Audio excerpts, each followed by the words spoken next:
Kahit nga walang pasok, maaga nga ako gumigising at nasanay na nga rin yung aking katawan. Linggo nga ngayon, kaya naman kailangan matapos ko na nga yung aking mga gawaing bahay para nga bukas aasikasuhin ko na nga lang yung aking estudyante. Ito munang mga damit namin sa Tikles ang inuna ko. Paano pag hindi ko nga ito inuna, best ay Diyos ko, tatagal na naman nga ng ilang linggo dito at tatama rin na nga na naman ako ilagay ito sa aming damitan. Ewan ko ba ako lang ba yung ganito, once na tinupi ko nga yung mga damit, ayan, itatamba ko na nga lang sa Tikles. Tapos kung kailan nga ako sipagan, abay dun ko nga lang isasalansan sa aming damitan. Tinatamad nga kasi ako, lalo na pag nakikita ko nga yung Durabox namin, eh Diyos ko, gulo-gulo na naman nga, bes. Yung tipo nga ayusin mo ng mga 3 oras, tapos wala pa nga minuto, ay nako, gulo-gulo na naman nga. Katulad nga itong damitan ni Natnat, ay nako, kakaayos ko nga lang yan. Tapos tingnan nyo naman, eh bali-baliktad na naman. Hindi ko nga alam kung ano hinahalukay dun sa may ilalim, eh pare-pareho lang naman tong short. Hindi ko na nga rin masyado nga ayusin to, panigurado, eh mga high blood na naman ako kinabukasan. Nais ko nga yung mga shortan, dito naman ako sa mga t-shirt, at tingnan nyo naman, bes, akala mo na naman hinalukay ng manok. At ang ginagawa ko nga dito sa mga t-shirt ni Nat, pinagsasama-sama ko nga yung mga decolor at saka nga yung mga sa diputi. Ang kaso, bes, Diyos ko, pagka naghalukay nga, ayan, sama-sama na naman, katulad dun sa papa niya. Ang kaso, bes, Diyos ko, pagka naghalukay nga, ayan, sama-sama na naman, katulad dun sa papa niya. Lalo na nga yung mga t-shirt at sando, pagpipilian ko na nga at ipauuwi ko na nga lang sa Nueva Ecija, kasi nga marami nga ako pamangkin na medyo maliliit kay Nat at panigurado matutuwa nga yung mga yun. Tapos ko malinis yung kwarto at ilagay yung mga damit namin, ay nako, dumiretso na nga ako dito sa may lababo. Nutos ko nga to kay Mabi, sabi ko nga sa kanya, bago siya matulog, hugasan niya nga muna yung pinagamitan namin dito. Ang kaso, oo nga lang, bes, ng oo. Tapos pagtingin ko, ayun, tulog na nga. Diyos ko po. Ayan, wala naman din ako magagawa, bes, kung hindi sundin nga yung aking sariling utos. Kaya sa maubos nga yung energy ko, kakabunga nga kay Mabi, ay dito ko na nga lang uubusin yung aking energy. At least kahit papano, nakalinis at nakatapos ako ng mga gawain. Noon ako na nga rin muna ilabas yung mga basura dito, baka kasi mamaya may dumaan ngang basura, makalimutan na naman, bes. Mahirap kasi pag hindi nga kagad na itapon yung mga basura dito, paano kinakalkal nga kasi ng mga dogs. Kaya yan, hanggat may pagkakataon na magtapon, abay nagtatapon talaga ako. Hugasan ko na nga yung mga nakatambak dito at hindi nga siya masyadong marami. Paano kaninang umaga, naghugas na nga rin ako ng mga pinagkapihan namin. Yung mga hugasin nga dito sa may lababo, pinagamitan nga lang to ni Mabi. Paano kanina pag uwi nga niya, nagluto nga siya ng pansit canton at sabi nga niya sa akin yung baon niya, hindi nga daw niya nakain at napanis nga daw. Sabihan ko na nga rin siya kagabi na wag na nga niya ibaon yung sinangag. Paano, nung umaga pa ngayon, tapos yung ginamit ko nga kanin doon, syempre nung gabing kanin pa nga namin, kaya kako hindi malabo na mapanis. Buti na nga lang, sineparate ko nga yung kanin doon sa may ulam, kaya naman yung ulam nakain niya. Tapos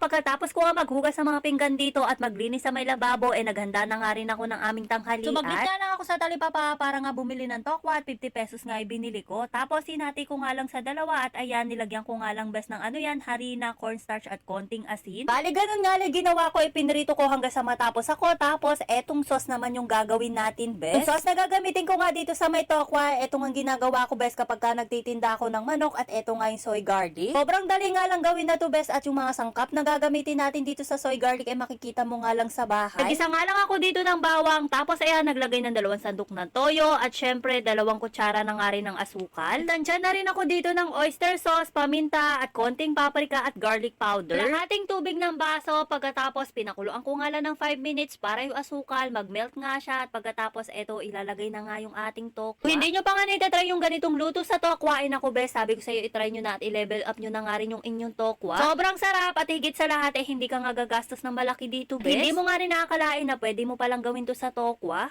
O diba, ang syala nga ng ating tokwa, para nga kaming kumain sa restaurant, ganun yung lasa niya, bes. O siya, hanggang dito na lang. Bye-bye!